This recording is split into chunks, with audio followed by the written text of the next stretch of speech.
La voz de los protagonistas. En Contextos. Salvador Alcocer es gerente regional de Manpower, nos acompaña esta mañana aquí en Contexto. Salvador, buenos días. Hola, ¿qué tal? Buenos días. Y bueno, comentábamos precisamente sobre este tema de la discriminación laboral y cómo a nivel nacional en los últimos 5 años, pues alrededor de 100,000 personas han dejado sus puestos de trabajo precisamente por algún tipo de discriminación, ya sea por la edad, por género, por orientación sexual, por discapacidad, por apariencia física, entre algunos otros factores. ¿Cuál es la situación en nuestra región, Salvador? Y tomo un respiro. La situación es compleja. Compleja porque al fin y al cabo la región denota algo.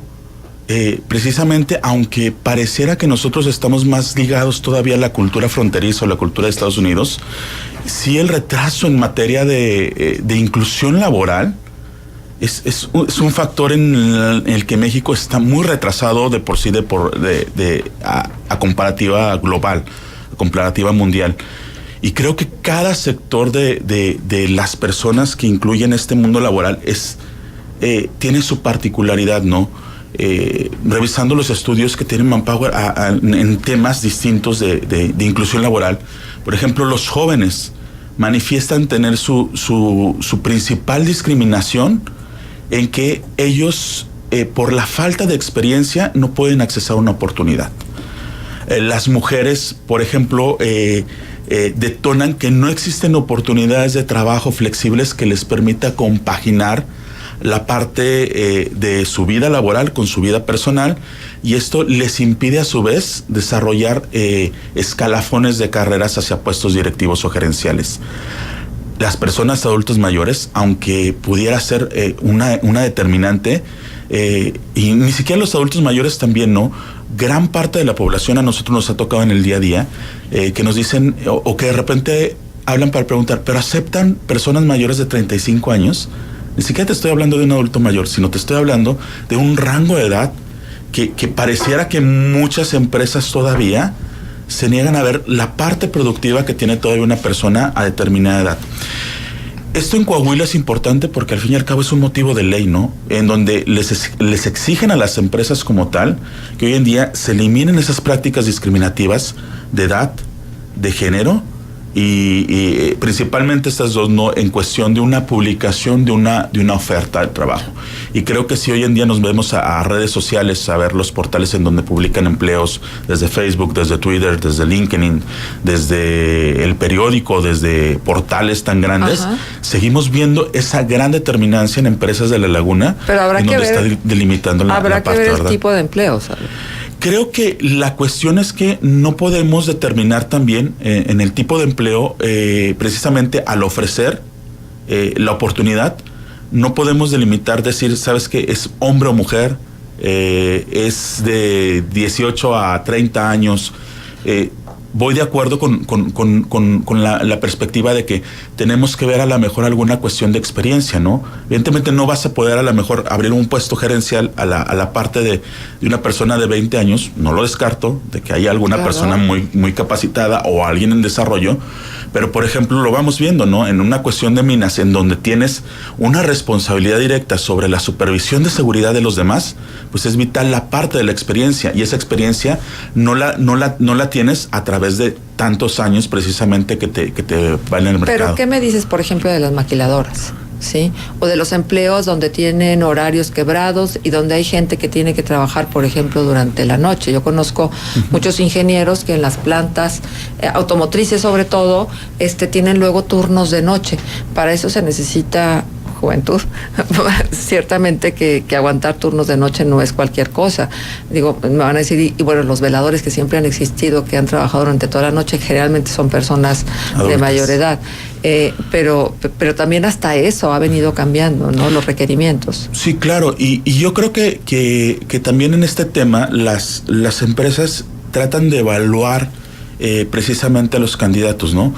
Creo que la tendencia precisamente que puede estar es más allá tienen sus controles internos, sus controles de salud, sus controles doping y todo lo demás que les hacen dentro de su proceso, precisamente para delimitar esta parte de la persona, si tendrá la energía o si hoy en día le permite desarrollar esas actividades, ¿no?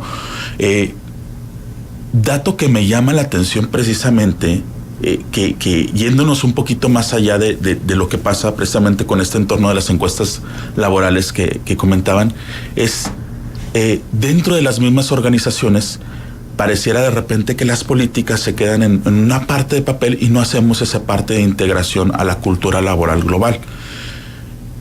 Las grandes empresas o las multinacionales en la comarca lagunera pareciera que son las más allegadas, ¿no? ¿Qué es lo que hacen? Pues crean un sistema de vinculación o semilleros de talento en la cual se agarran a los chavos desde las técnicas de las universidades. Pero ¿cuántas? 3, 4, 5 de las empresas multinacionales. En el caso de las mujeres, pues bueno, ver la posibilidad, como decir, tienen muy planteado su futuro laboral, ¿no? De decir, mujeres, ¿dónde y cuándo? ¿Y en qué momento? Entonces, es decir, nosotros nos estamos transformando, la tecnología nos está transformando este proceso, mis puestos de liderazgo van a estar acá y mi pool de gente es este. Entonces, a capacitarlos para que lleguen allá, para cuando llegue el momento. Pero verdaderamente, este retraso que vivimos en la comarca lagunera alrededor, tiene que aplicar no solamente también a las grandes empresas, muchas de las empresas familiares y muchas de las empresas también, ¿por qué no decirlo?, las pymes. ¿Cómo están tomando esa parte de la inclusión hoy en día para desarrollar talento, para darle la oportunidad a un joven que integre nuevas experiencias a su negocio, para darle la oportunidad a una mujer de desarrollarse en un puesto, de adquirir experiencia, de adquirir liderazgo? ¿Cómo vamos haciendo ese escalamiento? Uno de los datos que salía en una encuesta de OCC, por ejemplo, me llamaba la atención, ¿no? Pareciera de repente que vamos a decir que las mujeres de repente son más discriminativas, y el resultado de la encuesta de OCC, que creo que ayer antier publicó El Siglo de Torreón, decía que los hombres son más discriminados que las mujeres en materia laboral. Pero ojo, tiene que ver con la cuestión del acoso. Y la definición del acoso, de este moving, de este bullying laboral que se está viviendo hoy en día, y más aquí, es por la falta de visibilidad de una carrera en específico que permita a los individuos integrarse en posiciones de éxito dentro de las organizaciones. ¿A los recursos humanos te refieres? Al recurso humano, precisamente porque hoy en día se siguen basando en situaciones en decir, yo estoy aquí, pero no he sido promovido, y de repente llega nueva gente que está siendo promovida. Y eso es, al fin y al cabo, ellos lo toman como un acto de un acoso. De un bullying, de una falta de crecimiento, de una falta de perspectiva. Y entonces, en esta parte de complejo, se está viviendo esa parte de no planeación o no flexibilidad hacia el recurso laboral, que al fin y al cabo está teniendo estos grandes índices de rotación o deserción. Es decir, me voy hoy en día de la empresa porque la empresa no me está tomando en serio. Pero ahí puede ser algún factor que tiene que ver más que nada con la capacidad, ¿no? Es decir, el hecho no tanto que en la mentalidad del empresario, del jefe de recursos humanos o del gerente sea darle esa promoción a otra persona por bulearlo, sino porque la otra persona tiene un mayor margen de conocimientos y experiencia. Tiene que ver con la parte precisamente de las capacidades y la experiencia, y tiene que ver también con ese celo que hoy en día, de repente, cuando ves las encuestas de clima laboral, nosotros de repente como consultores, que te van diciendo los empleados qué es lo que se está viviendo dentro de las empresas, de repente te das cuenta de que también los celos profesionales, y de repente lo hablamos no solamente a nivel de repente de mujeres, que de repente son las que más de repente expresan, ¿no? Decir, no me dejan brincar, porque de repente también los liderazgos pareciera que se encasillan en decir, si muevo a esta persona, se me cae esto. Y la misma persona no es ciega a su entorno.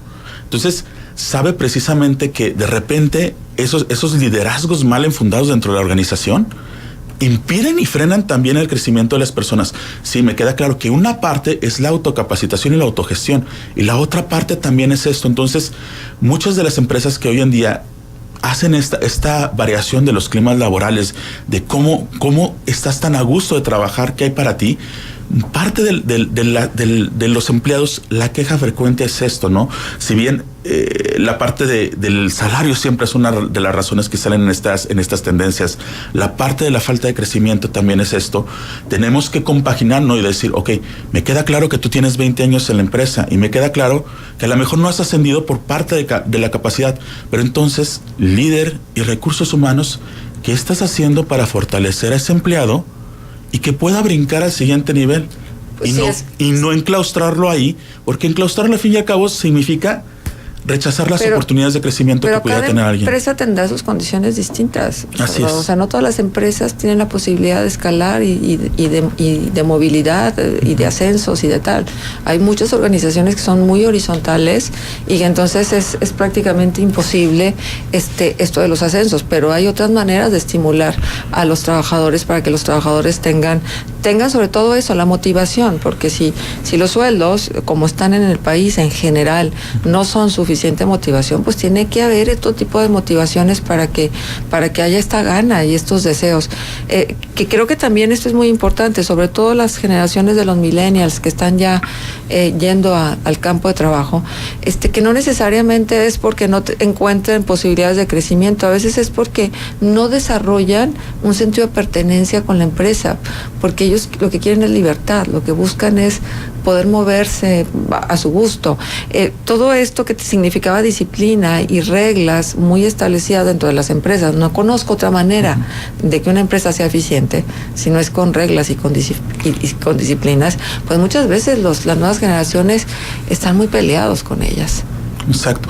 Y fíjate que en ese punto precisamente de la discriminación hacia los jóvenes, y hablando del tema de los millennials, considero precisamente cuando las organizaciones estamos también en un esquema muy tradicional y no estamos visualizando la tendencia del futuro.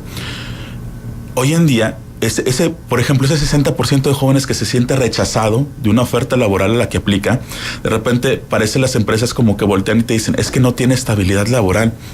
Como tú lo dices, es que ellos, la concepción de estabilidad laboral es muy distinta. Exacto. Es decir, para cuando un millennial, un centennial vaya a llegar a los 30 años, se hace una perspectiva de que va a tener entre 6 y 10 empleos.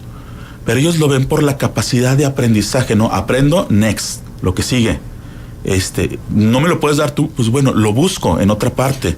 Mira, yo conozco muchos millennials que han renunciado a sus trabajos porque tenían planeado un viaje, ¿sí? Y entonces la empresa no les da el permiso para el viaje y prefieren irse al viaje que quedarse en la empresa. O sea, esos son los criterios que luego uno de pronto no puede entender, pero finalmente ellos están en búsqueda de experiencias. Exacto, el mercado se mueve distinto y lo que sí nos deja ver es que precisamente mucha de la cuestión de las tecnologías, de la automatización, todo, ha cambiado el panorama laboral. Entonces, sigue viendo de repente cruce de repente que las empresas dicen, es que no encontramos también el talento, de repente estamos batallando para conseguir y contratar la gente. Y de repente rechazamos a la gente porque no tiene estabilidad laboral, pero no llegamos a comprender que ellos no tienen esa parte de estabilidad laboral, no por el sentido de pertenencia, pero por el sentido de mi vida personal sobre la laboral o lo que yo quiero igual. Ajá. Entonces, varía esta parte y es, a ver, ¿cómo llegamos a un sector determinado, no? Alguna vez, te lo pongo como un ejemplo práctico para que lo entendamos, ¿no? Que me decía, es que estoy batallando demasiado por la rotación y todo esto, y lo que estoy ofreciendo es esto y esto. Y le digo a la empresa, ¿te das cuenta que lo que estás ofreciendo es solamente para alguien que a lo mejor no tenga experiencia, que quiera entender, y que ese pool de gente va a estar entre los 20 y los 30 años de edad?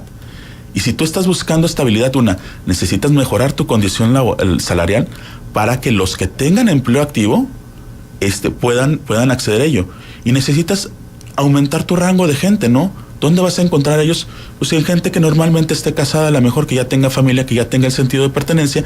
Y entonces, ¿qué crees? Esa gente, pues ya a lo mejor está arriba de los 30 años y tú no la tienes en tu mercado de reclutamiento. Salvador, se nos va el tiempo y sí me gustaría que incidiéramos en los motivos de la discriminación. Uno, ¿es verdad que el embarazo y el ser mujer sigue siendo discriminatorio? Porque finalmente también dentro de estas encuestas se arroja que el embarazo es una causa por la que las empresas no quieren contratar a las mujeres. Y una vez que se embarazan, es una causa de despido para las mujeres. Sí, sigue siendo lamentablemente una de las causas. creo a lo mejor no en gran incidencia, en gran porcentaje, se va transformando esto. Creo que la cuestión inclusive que de repente, hasta como lo mencionabas ahorita en el comentario, ¿no? Por ejemplo, nosotros tenemos un dato de que 7% de las personas se siente discriminada por su apariencia física. Entonces, todavía como no se mueven esas perspectivas o esa parte mental de la mentalidad, ¿no? Es decir, no significa un problema, ¿no? Si lo sabemos llevar, si sabemos adaptarlo, si sabemos hacer la cuestión flexible, pues verdaderamente poner el énfasis en el talento, en la cuestión hoy en día de abrir oportunidades a lo mejor también a personas con discapacidad que hoy en día pueden desarrollar excelentes labores a lo mejor de telemarketing, de diseño de marketing virtual, y sin fin de posibilidades que hoy en día te da la tecnología y la implementación de ella misma en las empresas, vale la pena. Pero ojo, esto verdaderamente no va a pasar si los dueños o los directivos de las empresas no empiezan verdaderamente a tomar el rol de ellos ser promotores del sistema de inclusión y lo siguen dejando a las áreas de recursos humanos y a las áreas gerenciales. Pero déjame decirte algo. Según el Consejo Nacional para Prevenir la Discriminación, el embarazo es la primera causa de discriminación laboral. La segunda es una condición de salud y la apariencia, como puede ser un tatuaje o una perforación, es el siguiente caso de discriminación, y luego está la discapacidad. Ese es el orden, según quien se encarga de revisar estos temas de prevención de discriminación. Entonces, creo que aparentemente hemos superado cosas, pero finalmente estamos todavía en rezago. Seguimos verdaderamente en esa tendencia, ¿no? Y yo te lo considero, ¿no? A nivel nacional y a nivel regional, tú lo ves esta parte de costumbrismo, ¿no? Y lo peor del caso es que la tendencia global o la mecánica del cambio ante el mundo laboral nos está llevando a otros factores que no pueden permitir esta parte todavía de segregación en la población. Hablemos de la discriminación de los tatuajes o las perforaciones, ¿sí? Yo ayer veía un programa casualmente y bueno, los policías en Estados Unidos están llenos de tatuajes, los policías, ¿no? Se supone que tendría que ser una labor donde tú pudieras confiar en la gente de inmediato, etcétera, ¿no? Bueno, pues resulta que para ellos un tatuaje no es un motivo de desconfianza ni de discriminación. ¿Por qué en México sí? Existe todavía esa parte de pensamiento tal vez abstracto, ¿no? Yo digo que de repente también es cultural y en el sentido de libertad o en el sentido de lo que vamos atrasados. Te pongo los mismos ejemplos a lo mejor para que veamos cómo lo actuamos, ¿no? Lo que en DF, Monterrey o Guadalajara a lo mejor ya es más normal, en Torreón y Gómez Palacio no lo es. Y de repente, por ejemplo, más sobre todo aquí en el sector alimentario, todavía te encuentras como que ven ese signo de estar tatuado como una asociación de verdaderamente lo que te decían de repente tus papás, ¿no? Los abuelos. Que nada más los presos. Los marineros, se tatuaban. Exactamente, los delincuentes se tatuaban, ¿no? Entonces, es una cuestión mental que va pasando. Que de repente, por ejemplo, también lo vamos viendo en las nuevas generaciones y no lo traen tanto ellos. Ellos dicen, es la libertad de yo lo traigo. Y entonces de repente empiezas a ver la perspectiva del cambio. O en algunas empresas donde dicen, sí tatuados, pero que no se te vea, ¿no? Si lo traes aquí, pues ponte una manguita, no lo traigas tan público. Entonces sí te acepto, pero pues te condiciono a que no se vea, ¿no? Por tema de imagen. Al fin y al cabo es una cuestión de apariencia física, es una cuestión de imagen, pero tiene que ver mucho con eso, ¿no? Y lo vas viendo, te digo, a mí me queda asombrado de repente cuando llegas a Monterrey, una ciudad de Guadalajara, del Distrito Federal, que vas caminando por las calles y ves una tienda de tatuajes aquí, no sé cómo se le diga, no sí. Propiamente tienda o estudio, ¿no? De tatuajes aquí, y pasas a la otra cuadra y lo ves allá y empiezas a ver algo, por así decirlo, más normal, más habitual dentro de la sociedad, ¿no? Y entonces ves que verdaderamente en ciudades o metrópolis eso ya no es un signo de discriminación. ¿Y la discriminación sexual por preferencia sexual? Se sigue dando y sobre todo también en entornos, ¿no? En entornos o secciones, por así decirlo, dentro de actividades profesionales concretas. Tiene que ser algo que se tiene que erradicar y que se tiene que también dar la apertura, ¿no? Hoy en día creo que el trabajo, la presencia, pues va haciendo que la movilidad se mueva más, como te digo, o se debería de mover más por el talento que por alguna condición a la mejor de edad, posición, sexualidad o cuestión de género. Bueno, yo creo que podríamos concluir esta conversación con que si hay alguna persona que se siente discriminada, no se lo quede, no se lo guarde. Hay instancias y hay que acudir a ellas, desde los derechos humanos hasta lo que significa la presencia en el Consejo Nacional para Prevenir la Discriminación, que es muy importante. Así es. Bien, pues Salvador, muchísimas gracias por estar con nosotros. Gracias a ustedes. Siempre un gusto tenerte acá. Salvador Alcocer, gerente regional de Manpower.